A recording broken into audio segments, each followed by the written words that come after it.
In Lance Stroll, Aston Martin has a driver who is super young, super talented, and has the possibility to be a world champion. These are not the words of a sarcastic fan on the Formula 1 subreddit, these are the words of Fernando Alonso pre-season, back in February this year. But it doesn't feel at all like it's been that kind of world championship contending year for Lance. A pre-season injury that forced him to miss testing set up a year that was full of little failures, not quite matching the level of his teammate across the garage. Now there's 136 points gap to Alonso, and he scored 7 podiums to Lance's 0. The quali crash in Singapore forced him to miss the whole Grand Prix and shredded his carbon bodywork across the track to dust. Qatar was really the boiling point though. The steering wheel was thrown out the car, he was fuming on the radio, gave that terrible interview, and even seemed to have some physical contact with his PT when he got out of the car. And you can argue that a PT, maybe more than anyone else in a Formula 1 team, would be kind of fine with that, but in sports like rugby or in the NFL, if you tried that on a teammate or a member of staff that was there to support you, it probably wouldn't end very well. But then again, there's very few other sports where the person who shoved you around is the son of your billionaire team owner, who not only owns the team, but also is the chairman of the car brand that that team represents. But of course, as with many things in life, it's very easy to judge people on these tiny moments of anger and rage and the things that make the headlines, but it's not always fair to just judge people by the worst thing they've ever done. So for this video, we're going to be doing a kind of autobiography, zooming out a little to look at Lance's early career, the themes that have pertained to him throughout his life, how he got to Formula 1, how he's coped, and where he could be going in the future. And I think, of course, one of the themes that we're going to keep coming back to throughout this kind of career analysis is this idea of pressure, of having advantaged equipment, of having the simulators, having the engineers, having the expectation on you to perform so well in every races when you don't have any excuse to fall back on, right? It's something that quite intuitively stands out to people that see Lance's story for the first time and stood out to everyone else that was racing Lance. Of course, they're looking across the grid to this guy who's got a billionaire father, he's grown up next to a track that his dad owned in Canada, he's had these advantages throughout racing in North America, throughout coming to Europe, but of course, there's a little more to that, and that's what I want to talk about today. There's a bit of a paradox at play here with the idea of pressure, because on one hand, you have all the pressure, right? You have the best equipment, the best engineers, the best facilities, the most time on track, the best simulators, more than all your competitors. So the expectation is for you to win everything because you have those inherent advantages. But then, to some extent, you also don't have the pressure because you know that your seat is secure kind of no matter what happens. Whereas someone who's putting their family's economy on the line, putting all this money to them, this huge fraction of their earnings into motorsport to push their son or daughter through the karting categories, they have the pressure to perform even though they don't have the best equipment. They have that economic pressure to know that without winning, without prize money, without sponsorship that they can sell on the back of results, they might not be able to race anymore. So there's two ways to kind of view that idea of pressure. And then I think what happens is, by Lance still having the money to progress when other maybe better drivers weren't able to, it's that similar pattern that we've seen for a long time in junior racing, where you don't have to be the best of the best, you just have to be the best of those that can afford to stay in racing. And Lance, you can argue, isn't even really the best of those. But then also, just as part of being human, you have to be able to empathise on some level that even though there's a guy who's grown up in a massively privileged world with all these advantages, that criticism must get to you and must form your perception of the media to be entirely different to someone who's never had that level of attention. Because his whole life, that media has viewed him negatively because of things he has no control over, so then a lot of the time, that is Lance's response, is look, people are criticising me for having these advantages, but that's not something that I had control over. It was a situation I was put in when I wanted to go racing, this was how my family went racing, and it wasn't up to me to do it that way. So then in that situation, he's choosing to do the talking on track. So let's talk about on track. How did he get through the junior formula and what were some of his victories along the way? So going all the way back to karting in Canada and North America, the first facility where Lance was able to gain experience was, like many things in his career, at somewhere where his dad had influence. It was at a track in Canada in Montreal that his dad owned. So he begins karting, racing in Canada and North America, and has a decent amount of success. Of course, that whole time he's going to have new tyres, he's going to have the best kart, but he's always going to be kind of devoting his life to travelling around in motorsport, which still takes a lot of commitment. And yes, he may be travelling in luxury cars, in fancy RVs or whatever, but to still devote your life to that, to devote your time to that as a young kid, not only does it separate you from the normal world of children growing up, which maybe to some extent he was already going to be separate from, but it does put you in this very strange box of growing up at racetracks, in car parks, and then doing your talking on track, And of course, what it means for all these young drivers is that their closest friendships are also going to be with the people that they're racing on track. And we see that play out to some extent even in Formula 1, right? You can have guys that are super tight off the track, and as soon as they get on the racetrack, that friendship seems to go into thin air. And then the big step for Lance was moving from circuits in North America and Canada and coming over to Europe. And he spoke about this quite openly and quite well, I think, about how this further perpetuated this idea of him being a bit of an outsider, right? He was coming to the best karting tracks in the world, the highest level of the karting world championships, the FIA ladder, that drivers that want to get to Formula 1, this is where they should be. But he's coming into that environment as a Canadian that's grown up racing in North America. Yes, there's some representation there still, but most of the guys are European, and they kind of have already formed these bonds. Lance is coming in as an outsider, adapting to new equipment, but then also getting these advantages, which further separates him almost socially from the drivers who don't have those advantages, and of course even at that level of viewing him as this kind of pay driver, pay to win approach. And we talked about this pressure earlier, and he did manage to deliver under that pressure enough in karting to get into the Ferrari Driver Academy, yes, of course with a payment to that Driver Academy to let him be in there. Then he made the jump to karting in 2014 in their Florida Winter Series, where both Max Verstappen and Nicholas Latifi also raced with him. Then he moved from that series to Italian Formula 4. That's the kind of big step. That's when you get with the Prema team, who are well renowned for being the place you want to be if you're on the Formula 1 ladder. It was at that time as well then that Luca Baldassarri, a Ferrari Driver Academy coach and ex-Ferrari Formula 1 engineer, became Lance's mentor. He was in charge of his development, almost as manager, but also with this experience on track, helping him to develop as a driver, as a future Formula 1 star, just like Red Bull were doing with Verstappen at that time. And compared to those around him, having this advantage, having this private engineer, this mentor, again was another thing that kind of separated him from the people around him. So he's racing in Italian Formula 4 with Prema, and he ends up winning that title. He had 7 wins, 13 podiums, and 5 poles across the year, right? Then he goes to New Zealand for the Toyota Racing Series, something that Liam Lawson, Mitch Evans, Lando Norris also competed in throughout their careers. Then he goes from New Zealand to starting Formula 3 at the back end of 2015. And being in Formula 3 in 2015 means he was involved in one of the most infamous races in the history of junior racing and maybe motorsport overall, the Italian Formula 3 weekend back in 2015 at Monza. It was a race, or I suppose 3 races across the weekend, that were punctuated by terrible driving standards, by massive shunts, and this huge barrel roll crash was one of Lance's biggest ever in Formula 1, and one of the biggest ever in Formula 3. It was a huge accident, but it didn't stop him from getting back in the car and winning the Formula 3 championship the next year. Of course, he was with Prema again throughout that time, so you're going to have the best setups, you're going to have the fastest car on most weekends whether you like it or not, or whether the rest of the grid likes it or not. That pressure is going to be on him.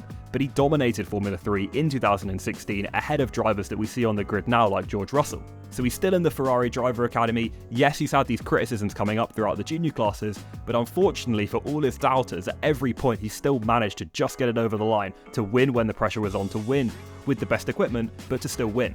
And then throughout this time, while he's dominating in Formula 3, he's also part of a private testing program in a 2014 Williams car, where a team of engineers are flying to all the best circuits around the world to get him prepared for Formula 1, to get used to the equipment, to get used to the speed, to get physically and mentally up to speed, ready to make his entrance to Formula 1 in the following year. And apparently, according to Amos, the German newspaper, that entrance to Formula 1 with Williams in 2017 cost Lawrence $80 million in total, right? So it's quite easy to argue then that that 80 million is kind of the difference between Lance's actual talent and his perceived talent. If he had the perceived talent like Lewis did when he was coming up, like Lando did when he made that jump from Formula 2 to McLaren, like Russell had, like all these different drivers where they were getting sponsored by a big team because they wanted to get into Formula 1 as soon as possible, whereas Lance is making that payment to the team. He's paying to drive rather than being paid to drive, which is something that of course isn't rare at all in junior Formula, but the extent of those payments was pretty insane in the Stroll case, and of course that's the first time where people are going to be hearing that story. When he makes that jump into Formula 1, it kind of hits the presses, this idea of, his dad paying his way through, the private track in Canada, the private testing, that's going not only through the media, through the fans, but also the other drivers on the grid. So it goes back to that idea of exclusion, that idea of the odd one out, the rich kid, the pressure that we talked about earlier again.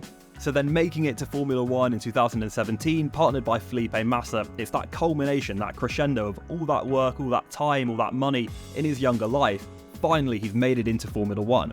Unfortunately in Australia he crashed out in practice, forced a gearbox change, and then that grid penalty pushed him down the order, and a brake retirement unfortunately made him DNF out of that race. He didn't finish a race until the 4th Grand Prix of that year in Sochi, where he came P11. But then quite soon after that was actually maybe Lance's career highlight in Azerbaijan 2017. Now, Baku 2017 is a pretty notorious race, of course, for a lot of reasons. You've got that contact between Vettel and Hamilton under the safety car, you've got a red flag, you've got Raikkonen getting a drive-through penalty for working in the wrong place during that red flag, you've got Lewis Hamilton's headrest. After all of that shakes out, Lance ends up running P2 for the majority of the final stint of that race in a Williams, and he was only 1/10 too slow. 1/10 across the line was the margin that Valtteri Bottas got P2 from him on. Under DRS, everything pushed down, but it was really sweet. In the cooldown room, you saw those emotions from Lance, right? He's on the podium in his first race, the same thing that we're celebrating Oscar Piastri for this year, right? Unfortunately, the difference is, of course, Oscar Piastri's doing it on pace throughout multiple weekends, and Baku 2017 for Lance felt a lot more like a flashpoint, like a rare victory, rather than a sign of what was to come in the future. If we cut forward though to the end of the 2017 season, he only finished 3 points in the World Championship behind Felipe Massa to finish P12. And if we compare that to the 21-0 points gap between Logan Sargent and Alex Albon this year, it was still quite an impressive performance from a rookie. But then of course what you say is, well, he's had all these advantages, that should be expected. That pressure, he was performing well under it, but he was meeting expectations, he wasn't going above them. Then we cut forward again, 2018, he's partnered with Sergei Sorokin, slowest car in the field, but he did beat Sorokin on points that year, scoring 6 out of the team's 7. Then of course, the other headline that we have in Formula 1 2018, Vijay Mallya and Force India, he's nicked, that team's going bankrupt, he's out of business. Your son wants to be in Formula 1, what do you do if you're Lance Stroll? Well, you buy that team, you lead a consortium of investors to build the Racing Point Formula 1 team. So for 2019 then, Lance Stroll is partnered with Sergio Perez, of course another driver, who this year we're talking about being under pressure about his seat being up for grabs. We're also talking about that with Stroll in this video, right? It's kind of ironic in a way. And unfortunately for Lance, he lost 18 out of the 21 qualifying sessions that year to Sergio Perez, so it was discernibly him being second best within that team, the team that his dad's just bought, after paying his way through the junior categories. It's your first year where your dad actually owns the team, right? And you're getting smashed by the teammate yet again. We cut forward again then to 2020, got a P4 in Hungary, got a P3, second ever Formula 1 podium in Monza, that crazy race that Pierre Gasly went on to win. But in 2020, it's a further kind of string of errors, of silly crashes. Istanbul though, he got that right in qualifying. He was out last. It was very, very similar to Kevin Magnussen's pole in Brazil last year, getting out on track at the right time, but falling back throughout that race. The team did not nail the really weird, if you remember, the inter-slick strategy where you stayed on the intermediates throughout the entire race, wore them down, got them through the graining, and then you just kind of finished on the same tyre that you started with. So 2020, it was a better year for the team overall. Of course, we remember Sergio Perez winning that race from the back of the grid, and it was actually Lance's third career podium in the 2020 Sakir Grand Prix, but of course he was behind his teammate who went on to win, so he still wasn't really maximising the pace in the car. It was still a high scoring year though for Lance, but at the end of the season he'd scored 75 out of the 210 constructors points that Sergio Perez had contributed to as well, therefore getting beaten by his teammate again. Then if we cut forward again to 2021, this is when the Aston Martin rebrand comes in. This is when Lawrence, as a business opportunity, spots a chance to get in, to get some Aston Martin stock, to become a chairman of that company at the right time, to kind of buy the dip, right? He then is now the team owner of the Force India team that used to exist in Formula 1 and the chairman of the Aston Martin brand. He merges those two to build the Aston Martin Formula 1 team. Get some Saudi money in there, build your new factory. It seems like a new era for Aston Martin, but Lance is still there, and this year he's joined by Sebastian Vettel.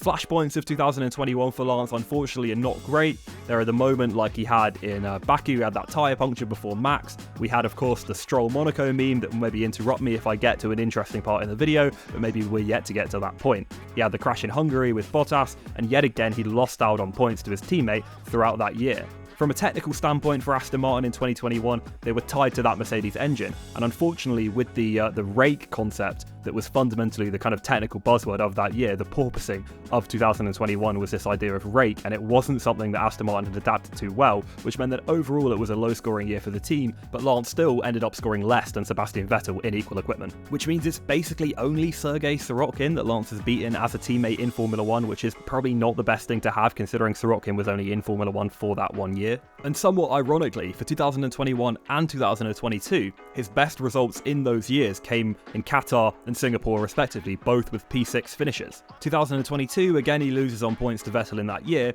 and all that history catches us right back up to the start of 2023 and his pre-season crash after Fernando Alonso had just praised him to the media as being F1 title worthy. So of course this year he's moving from being partnered by Sebastian Vettel to being partnered by Fernando Alonso, another, maybe equally, maybe even better driver, right? And Fernando has been with Alpine the year before. They've had a different power unit, he's been contributing to their development rather than Aston Martin's, whereas technically the entire history of Aston Martin, Lance has been with that team, has had a role, has had knowledge in their development.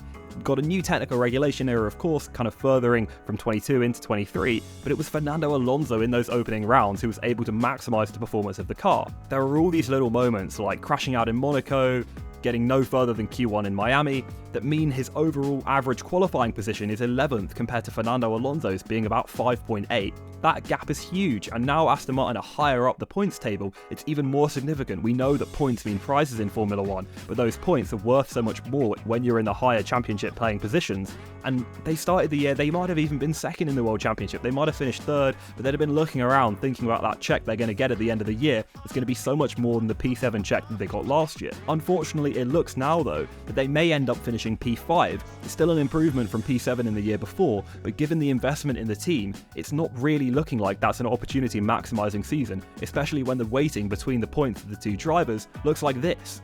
And I think that's what's really brought to light these storylines again. And we talked about earlier how they followed Lance throughout his entire Formula 1 career. They go away when he starts to succeed, but they come back very heavily when he starts to have these negative results, this perception about him not deserving to be in Formula 1, about him getting opportunities because of his money that other better drivers would have been able to have if he wasn't in that position, taking their seat, pushing them out the way.